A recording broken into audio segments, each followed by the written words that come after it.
Have you heard of the Beast Burger? It's a virtual American restaurant. That seems fascinating. But did you know that this Beast Burger is turning out to be McDonald's worst nightmare? Let's find out how. McDonald's took more than 20 years to open 300 locations, and in December 2020, Beast Burger opened 300 venues in only one day for the first time in its history. McDonald's is realizing that a youngster from North Carolina is rapidly becoming their worst nightmare, with 10,000 people at a restaurant opening $15 million in revenues in just under 2 days and a combined following of 300 million people. This is the narrative of Beast Burger's attempt to bring down the clown. Donaldson returns to the North Jersey shopping center, where he had previously taped a $1 million game of hide-and-seek for Mr. Beast Burger's grand launch on September 4th. The new American Dream Mall restaurant sold more burgers in one day compared to any other restaurants in the neighborhood. Let's focus on Mr. Beast's new record for the most burgers sold in a single outlet.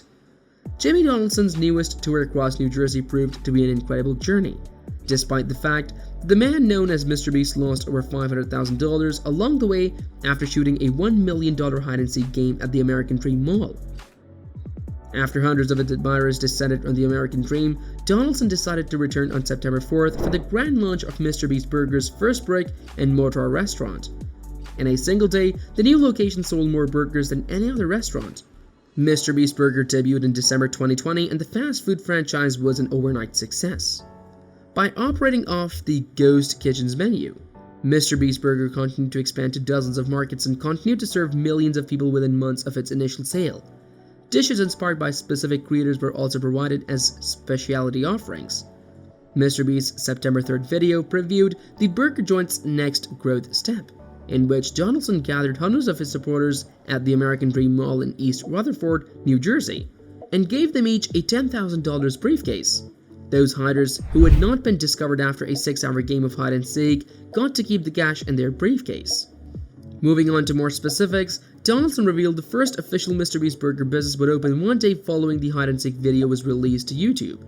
Despite the short notice, dozens of Mr. Beast fans descended on New Jersey to mark Mr. Beast Burger's debut day as a legitimate business.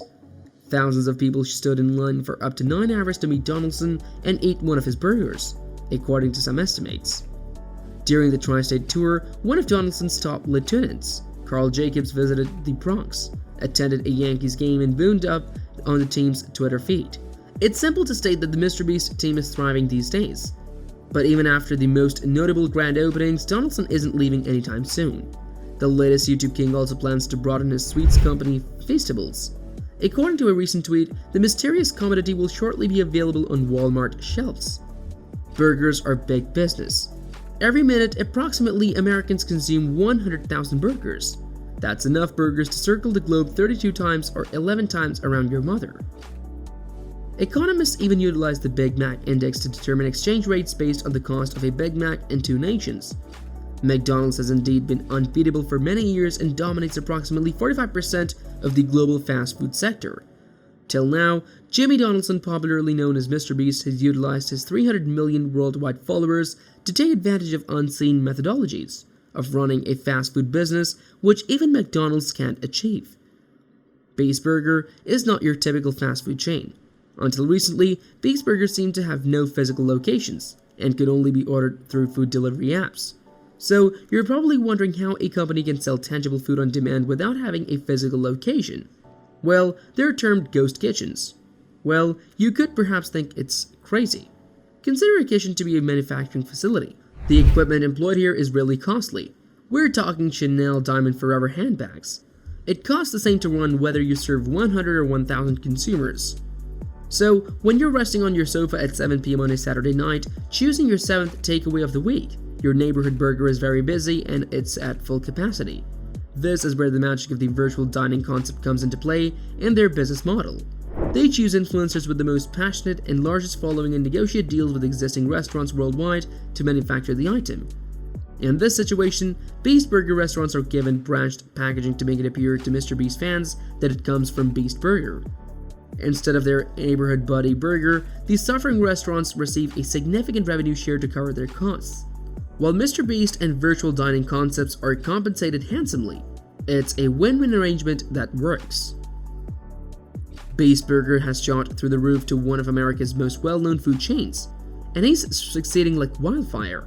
As of July 2022, Beast Burger has disclosed over $100 million in revenue based on a variety of scenarios. We believe that hamburgers may make somewhere between $50,000 and $100,000 every day, which is not a terrible method to monetize your audience despite the drawbacks. This recent strategy sounds fantastic, so why aren't other businesses doing it like Mr. Beast? Well, much like millennial NBA's fictitious friends, it has some drawbacks. It can be difficult to guarantee equality across all third-party restaurants. This has resulted in fans in certain locations complaining about poor delivery services, cold food, and food that is not properly prepared, raising the question of whether McDonald's, Burger King, and all other fast food establishments should adopt this business methodology. Despite the fact that we're bored from staying on the fence here, we're going to disable yes and no. Despite the fact that Beast Burger and McDonald's distribute the same products, they certainly have very different goals. McDonald's founder Ray Kroc was famously told by a firm's president, Harry Sonneborn, that McDonald's is a Ponzi scheme and a real estate company, not a fast food franchise. McDonald's owns thousands of landmark real estate properties around the world, from New York City's Times Square to Moscow's Red Square. McDonald's has purchased real estate all around the world. Franchises pay McDonald's based on food sales in the most popular locations, but a considerably bigger amount of McDonald's earnings come from rent paid on its real estate. After all, renting Town Square is indeed not cheap, but a Big Mac is, and while McDonald's still earns a major portion of its revenue from franchise sales, it earns a considerably larger portion of its revenue from rentals on its 38,000 franchise restaurants.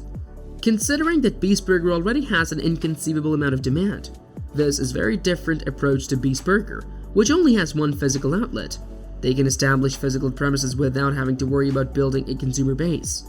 Whereas the major fast food franchises try to find appropriate influencers to advertise their product. If Beast Burger was to contend with McDonald's on this level, firstly, he would have to enhance his smack talk sense at his wake. Secondly, he would end up creating a franchise and bring in a veteran CEO to run the establishment. This is already linked to Mr. Beast's playbook. For possible reasons, they managed to bring in the former president of Expert, which was purchased by Kellogg's for $600 million, and after noticing what Beast Burger did with its initial physical place, established a flagship store in the world's largest cities and made appearances for each of the openings. This would attract thousands of clients and produce millions of impressions in local PR. Their spectacular openings alone will alert the whole setting and neighboring region to the arrival of Beast Burger, and from there, you can expand into smaller cities and districts. Mr. Beast Burger's success demonstrates the power of influencer marketing. The primary advantage that creators like Mr. Beast have over firms like McDonald's is the method by which they acquire customers for free. McDonald's had spent $1.62 billion on advertising in the United States in 2020. In contrast to Mr. Beast, who gets paid to publicize Beast Burger, is a major tremendous advantage for Mr. Beast, and we've seen more fast food firms work with creators to obtain access to their audience. For example, Dunkin' Donuts and Cherry D'Amelio have collaborated on an iced coffee product. McDonald's has already cooperated with other celebrities such as Travis Scott and Mariah Carey. Rick and Morty advertise Wendy's, and each year these traditional firms find it increasingly difficult to obtain influencers. Beast Burger has truly underlined the commencement of the end for conventional influencer business models, as influencers would rather monetize their own audience by developing their own brands for their own benefit. Affiliate marketing as well as sponsored posts will no longer generate cash. Instead, the trend is shifting to influencers developing their own private label by teaming with vertically integrated producers such as Prime by KSI and Logan Paul, who have taken on one of the world's most competitive industries and are winning. Well, we never know what's next. Do you think in the future Beast Burgers will replace McDonald's? Or Beast Burger will vanish from the market after a few years? Share your thoughts in the comments.